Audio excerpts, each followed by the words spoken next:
Video like जरूर कर लीजिए और ऐसे वीडियो लगातार फ्री में पाने के लिए चैनल को तुरंत सब्सक्राइब कर लीजिए और बेल आइकन को जरूर टैप कर लीजिए ताकि आगे भी सारे वीडियो आपको मिलते रहे। यूट्यूब में फॉलो करते हैं तो प्लीज ये वाला फ्री टेलीग्राम चैनल जरूर ज्वाइन कर लीजिएगा। सारे नोटिफिकेशन सारे अपडेट यहीं पे आते हैं, ध्यान रखिएगा। SCS डेली क्विज के अंदर हम आज 6 फरवरी के क्वेश्चंस को इस वीडियो में देखेंगे। ये ग्रुप आपने ज्वाइन नहीं किया है तो अभी फिर से आप ज्वाइन कर सकते हैं और सारी क्विजेज जितनी भी लगातार हो रही हैं इसको अटेम्प्ट करें। सो हम फर्स्ट क्वेश्चन से स्टार्ट करते हैं बिना किसी देर के। देखिए, स्वच्छ भारत मिशन ग्रामीण के चरण 2 की शुरुआत किस वर्ष से हुई है? ठीक है, तो जो स्वच्छ भारत मिशन हमारा आया था साफ़ सफाई के लिए, जो भारत में लॉन्च किया गया था 2 अक्टूबर 2014 में। ठीक, तो पहला फेज़ कंप्लीट हुआ 2019 में और यहाँ पे भारत को ओपन डेफिकेशन फ्री जो है मतलब खुले में शौच से मुक्त वाला देश एक तरीके से घोषित किया गया 2 अक्टूबर को। उसके बाद इसका जो सेकंड फेज़ स्टार्ट हुआ है ये 2020-21 का जो सेशन है हम यहाँ से इसको काउंट करते हैं, तो यहाँ से स्टार्ट हुआ, तो बी ऑप्शन हमारा करेक्ट हो जाएगा। अगला प्रश्न है कि टीम केरल ब्लास्टर्स जो है निम्न में से किस खेल से संबंधित है? ठीक है, तो जिस प्रकार क्रिकेट के लिए IPL का एक टूर्नामेंट होता है इंडिया में, तो एक इंडियन सुपर लीग होता है फुटबॉल का। ठीक है, तो एक केरल ब्लास्टर्स की टीम जो है इसमें संबंधित है, ए ऑप्शन करेक्ट हो जाएगा। अगला प्रश्न है कि सरयू नदी जो है किस नदी की सहायक नदी है? ठीक, तो ये हमारी ट्रिब्यूटरी है शारदा नदी, ऑप्शन ए करेक्ट हो जाएगा। अगला प्रश्न है कि निम्न में से कौन सा मिजो लोगों का परंपरागत बांस नृत्य है, यानी कि बम्बू डांस है? तो जो मिजो ट्राइब के लोग हैं यहाँ पे ये नृत्य करते हैं, इसका नाम है चिराव। अगला प्रश्न है निम्न में से कौन अपने ययाति और तुगलक नामक नाटकों के लिए प्रसिद्ध है? ठीक है, तो ये हैं गिरीश कर्नाड। ठीक है, इनके ये नाटक हैं, ऑप्शन हमारा ए करेक्ट हो जाएगा। अगला प्रश्न है निम्न में से किस संस्थान ने टीम हेलो नामक पहल की शुरुआत की थी? ठीक है, तो ये एक कैंपेन था, बेसिकली इनिशिएटिव था हमारा यूनाइटेड नेशंस के द्वारा ये लॉन्च किया गया था वर्ष 2020 में। ठीक है, इसका उद्देश्य मेनली ये था कि चूँकि उस टाइम पे कोविड-19 जो एकदम फैला था, तो वैक्सीन जो हमारी डेवलप हो रही थी उसके बारे में बहुत सारी मिस इन्फॉर्मेशन लोगों में थी। ठीक है, तो लगभग कई सारे देशों के साइंटिस्ट जो है इस प्रोजेक्ट के अंदर में एक साथ आए और उन्होंने जो इस मिस इन्फॉर्मेशन थी है ना, इसको टैकल करने में मदद प्रदान करी, तो हमारा जो है ए ऑप्शन करेक्ट होगा। अगला है भारत के पंजाब से निकलने वाली 5 नदियाँ पाकिस्तान में मिथनकोट में किस नदी में मिल जाती हैं? ठीक, तो जो हमारी ब्यास, सतलज, ये सब रिवर्स हैं, तो ये सब जो हैं ओरिजिनेट हो रहे हैं इधर पंजाब के रीजन में, और पाकिस्तान में जाके जो मिथनकोट का यहाँ पे स्थान है यहाँ पे इंडस रिवर में मिल जाती हैं, यानी कि सिंधु नदी में। अगला है 1708 में गुरु गोविंद सिंह जी की मृत्यु के बाद खालसा जो पंथ उन्होंने इस्टेब्लिश किया था, तो ये किसके नेतृत्व में जो है मुगल साम्राज्य के खिलाफ इन्होंने विद्रोह किया? ठीक, तो यहाँ पे गुरु गोविंद सिंह जी के बाद इसको जो लीड किया था ये ये बंदा बहादुर जी थे। ठीक है, बी ऑप्शन हमारा करेक्ट हो जाएगा।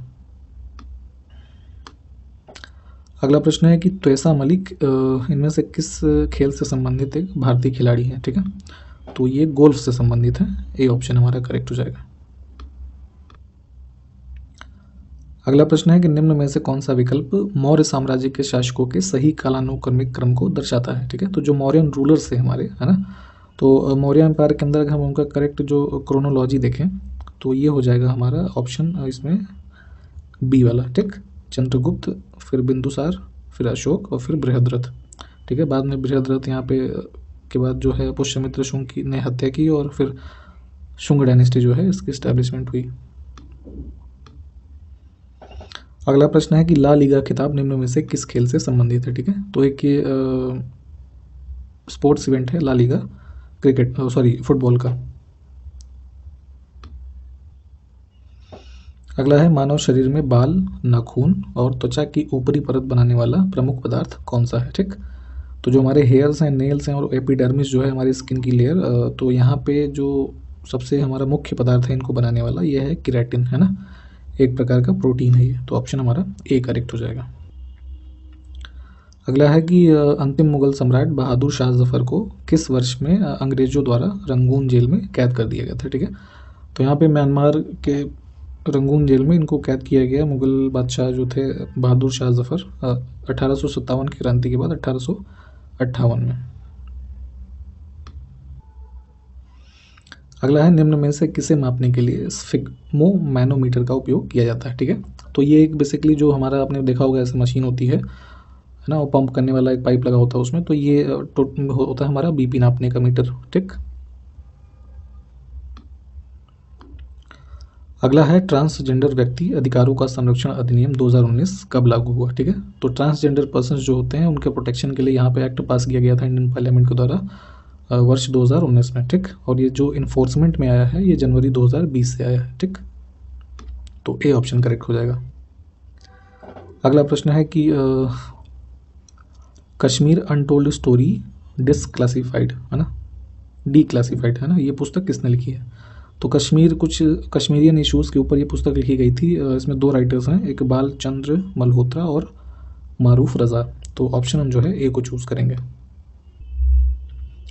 अगला है कि निम्न में से कौन सा कर उन लेन देन पर लगाया जाता है जिनकी बाहरीता नकारात्मक होती है, उदाहरण के लिए प्रदूषण। ठीक है, तो ऐसे समझिए कि कुछ ऐसे जो ट्रांजैक्शंस हो रहे हैं जो कि नेगेटिव इम्पैक्ट डालते हैं सोसाइटी में, है ना, इस पर, और स्पेशली जो इन्वायरमेंट पे डाल रहे हैं, जैसे पोल्यूशन हो गया है ना, तो पोल्यूशन करने वाली जैसे कुछ यूनिट्स हैं या संस्था हैं तो उनके ऊपर जो एक टैक्स लगाया जाता है वो होता है पिगोवियन टैक्स। तो टर्म ध्यान दीजिएगा, बी ऑप्शन हमारा करेक्ट हो जाएगा। अगला है हमारा क्वेश्चन कि 2011 की जनगणना के अनुसार निम्न में से कौन सा राज्य अधिकार प्राप्त कार्य समूह राज्यों में नहीं आता है। ठीक है, एम्पावर्ड एक्शन ग्रुप, तो ये इसकी अवधारणा दी गई थी एम्पावर्ड एक्शन ग्रुप की 2011 के सेंसस में, जिसमें कि सोशली मार्जिनलाइज्ड जो पॉपुलेशन रहती है ऐसे स्टेट्स में उनकी चर्चा की गई थी, और इनकी टोटल संख्या जो थी ये इसमें बताई गई है 8। अब इन 8 में कौन कौन से स्टेट थे, तो जैसे बिहार था, ठीक, झारखंड है, राजस्थान है, छत्तीसगढ़ है, मध्य प्रदेश है, उड़ीसा है, उत्तराखंड है और उत्तर प्रदेश है। ठीक, तो पंजाब यहाँ पे नहीं था, तो डी ऑप्शन को हम चूज़ कर लेंगे। अगला प्रश्न है कि भारतीय सशस्त्र बल वयोवृद्ध दिवस प्रतिवर्ष कब मनाया जाता है। ठीक है, Indian arm forces veterans day, तो ये होता है हमारा 14 जनवरी को।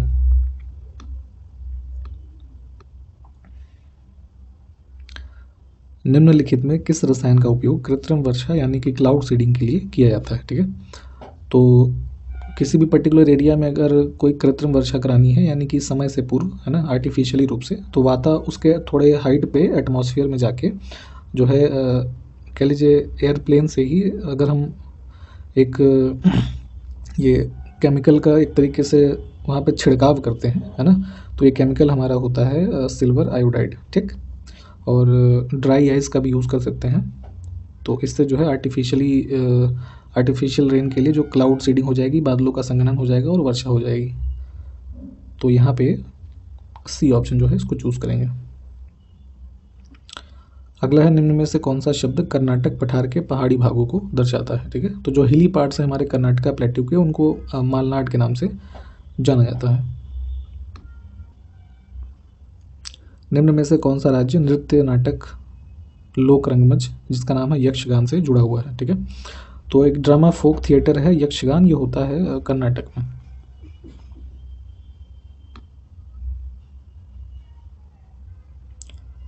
अगला है कि निम्न में से किस वर्ष में लद्दाख के बौद्ध जप को यूनेस्को की अमूर्त सांस्कृतिक विरासत की सूची में शामिल किया गया था। ठीक है, तो बुद्धिस्ट मॉन्क्स जो होते हैं इनके द्वारा चैंटिंग की जाती है, एक तरीके से बौद्ध जप होता है लद्दाख के एरिया में, जो यहाँ पे मोनेस्ट्रीज एस्टैब्लिश्ड हैं उनमें, तो इसको as a intangible cultural heritage के रूप में लिस्ट किया गया था यूनेस्को की सूची में वर्ष 2012 में।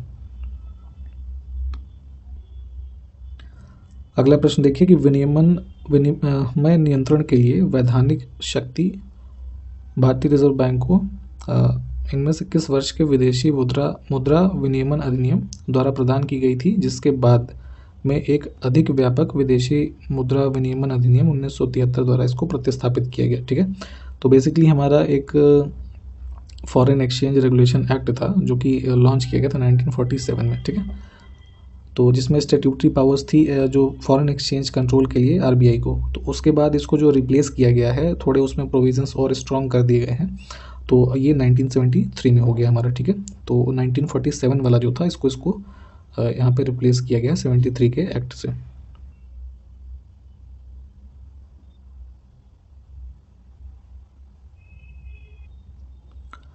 उत्तर प्रदेश की कैबिनेट द्वारा किस शहर के एक प्राणी उद्यान का नाम स्वतंत्रता सेनानी और क्रांतिकारी अशफाक उल्ला खान के नाम पर रखने के प्रस्ताव को मंजूरी दी गई? ठीक है, तो इनके बारे में आपने फ्रीडम स्ट्रगल के टाइम में जो इवेंट्स हैं उसमें पढ़ा ही होगा। तो इनके नाम पे एक गोरखपुर का एक हमारा जो पार्क है ना, जूलॉजिकल पार्क, उसके नाम को चेंज करा गया था। ये डिसीजन दिया था यूपी कैबिनेट ने। तो ऑप्शन हम यहाँ से जो है ए को चुनेंगे। और नीचे यहाँ इसको इंग्लिश में भी देख लीजिए। अगला प्रश्न है कि तरुण चौधरी किस वर्ष wing suit sky drive jump करने वाले प्रथम भारतीय वायुसेना के पायलट बने? ठीक है, तो एक विंग सूट जो होता है, जो स्काई डाइविंग की जाती है, तो यहाँ पे जो एयरफोर्स के सबसे फर्स्ट पायलट बने ऐसा करने वाले तरुण चौधरी है ना, वर्ष 2019 में। अगला है निम्न में से कौन सा जंतु अपनी त्वचा द्वारा शोषण करता है? ठीक है, तो स्किन के थ्रू रेस्पिरेशन अगर इन एनिमल्स में हम देखेंगे तो ये होता है मेढक के द्वारा, है ना।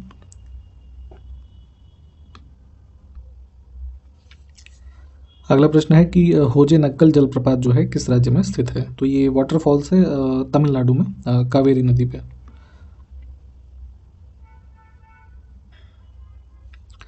1857 तक निम्न में से कौन सा ये जो मॉन्यूमेंट है भारत के मुगल सम्राटों का लगभग 200 वर्षों तक निवास स्थान रह चुका था? ठीक है, तो यहाँ पे जब शाहजहाँ ने कैपिटल शिफ्ट की थी आगरा से दिल्ली में, तो उसके बाद से रेड फोर्ट जो है ये इनका निवास स्थान रहा अगले लगभग 200 वर्षों तक।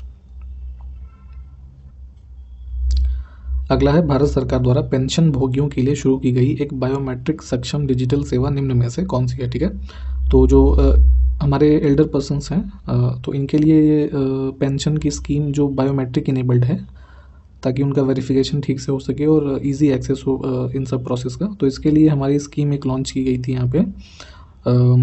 डिजिटल एक तरीके से हमारा सर्विस है जीवन प्रमाण। ठीक, तो यहाँ से सी वाला ऑप्शन करेक्ट हो जाएगा।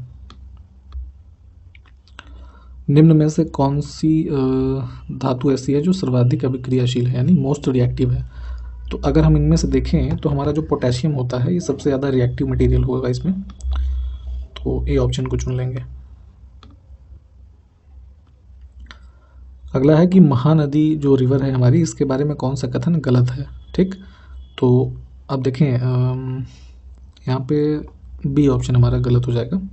ठीक, चूँकि छत्तीसगढ़ से निकलती है और उड़ीसा होते हुए ये आपका जो बंगाल की खाड़ी है यहाँ पे जाके समाप्त होती है, यहाँ अरब सागर लिखा है। ठीक है, तो बी ऑप्शन को हम चुन लेंगे।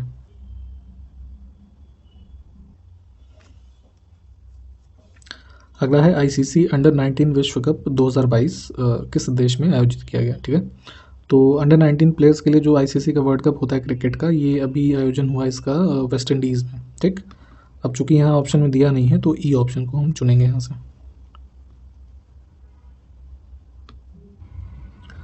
अगला है कि भारत सरकार ने किस वर्ष में आयुष्मान भारत प्रधानमंत्री जन आरोग्य योजना को मंजूरी दी थी? ठीक है, तो पीएम जय स्कीम जो है आयुष्मान भारत योजना के अंतर्गत 2018 में इसको जो है यहाँ पे अप्रूव किया गया था भारत सरकार के द्वारा, जिसके अंतर्गत 5 लाख रुपए का प्रति फैमिली प्रति वर्ष जो है हेल्थ कवर मिलता है।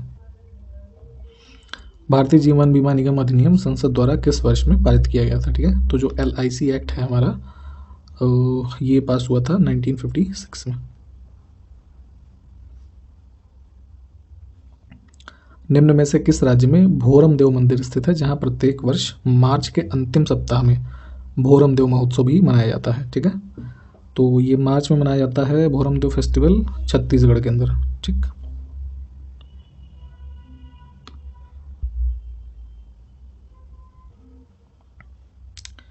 अगला है कि ज्वालागट्टा एक भारतीय पेशेवर किस खेल के खिलाड़ी हैं? ठीक है, तो ये बैडमिंटन प्लेयर है इंडियन, जैसे कि साइना नेहवाल, PV सिंधु ये सब हैं। तो ज्वालागट्टा भी बैडमिंटन प्लेयर है। ए ऑप्शन करेक्ट हो जाएगा हमारा। अगला है कि 1944 में कोहिमा का युद्ध किसके बीच लड़ा गया था? ठीक है, तो वर्ल्ड वॉर जो 2 हुआ था हमारा, इसके टाइम पे यहाँ पे जो ये इंपीरियल जापानीज फोर्सेस और ब्रिटिश इंडियन फोर्सेस जो थी, इनके बीच में ये युद्ध हुआ था। तो ऑप्शन हमारा ए करेक्ट हो जाएगा।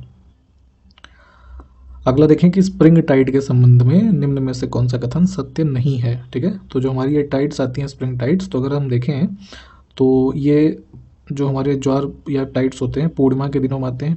ठीक है, अमावस्या के दिन में भी आते हैं और ये जो हैं टाइट्स हमारे सबसे उच्च होते हैं ना, इनकी हाइट जो होती है मैक्सिमम होती है। अब यहाँ पे डी ऑप्शन जो है ये गलत है ना। तो जब उच्च होते हैं तो निम्न होने का यहाँ पे सवाल क्या है, तो डी हमारा जो है इनकरेक्ट हो जाएगा। अगला देखें कि निम्न में से कौन सा राजवंश दिल्ली सल्तनत का हिस्सा नहीं था। ठीक है, तो जो हमारा मुगल डायनेस्टी से पहले दिल्ली सल्तनत हुआ करा जो दिल्ली में, तो इसमें जो है गुलाम वंश था, है ना, यानी कि स्लेव डायनेस्टी। ठीक है, फिर खिलजी डायनेस्टी आया, फिर तुगलक, है ना, फिर सैयद और फिर लोधी, है ना। तो यहाँ पे अगर हम इसके हिसाब से देखें तो सूर डायनेस्टी जो है ये यहाँ पे दिल्ली सल्तनत में नहीं है। शेरशाह सूरी वगैरह जो हमारा सेंट्रल इंडियन का पार्ट था, बिहार बिहार का, वहाँ पे रहेगी। तो ऑप्शन हमारा जो है डी करेक्ट हो जाएगा। अगला है भारतीय संविधान की किस अनुसूची में नगर पालिकाओं की शक्तियों और जिम्मेदारियों से संबंधित प्रावधान दिए हुए हैं। ठीक है, तो जो म्यूनसिपालिटी से संबंधित हमारे पावर और रिस्पॉन्सिबिलिटी दी हुई है, इसको ऐड किया गया था 74th अमेंडमेंट 1992 का, जो इसके द्वारा 12वीं अनुसूची, यहाँ पे ये सब प्रावधान दिए हुए हैं। अगला देखें कि उत्तर प्रदेश को पहले किस नाम से जाना जाता था। ठीक है, तो जो स्टेट ऑफ उत्तर प्रदेश है उसको ब्रिटिशर्स के टाइम पे, इंडिपेंडेंस के टाइम पीरियड के पास तक संयुक्त प्रांत के नाम से जानते थे, यूनाइटेड प्रोविंस।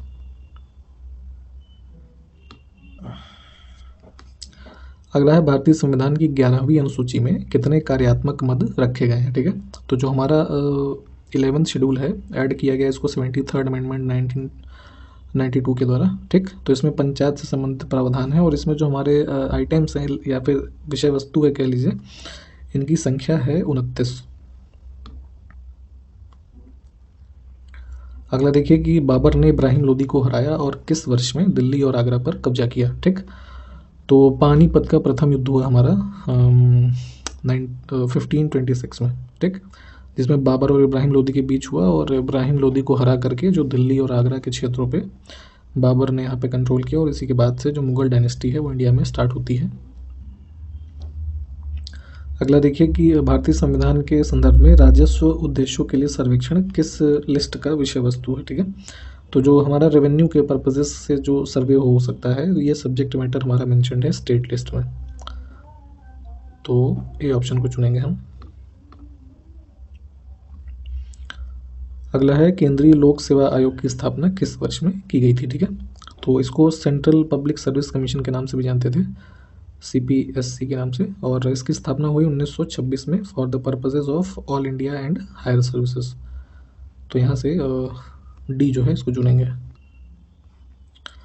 अगला देखिए कि नई अखिल भारतीय सेवाओं के सृजन का अधिकार किसके पास है। ठीक, तो जैसे वर्तमान में भारत में 3 ऑल इंडिया सर्विसेज हैं, IAS, IPS और IFS, यानी कि इंडियन फॉरेस्ट सर्विसेज। ठीक, तो सबसे लेटेस्ट जो हमारी है फॉरेस्ट सर्विस ये है, 1966 में इसको ऐड किया गया है।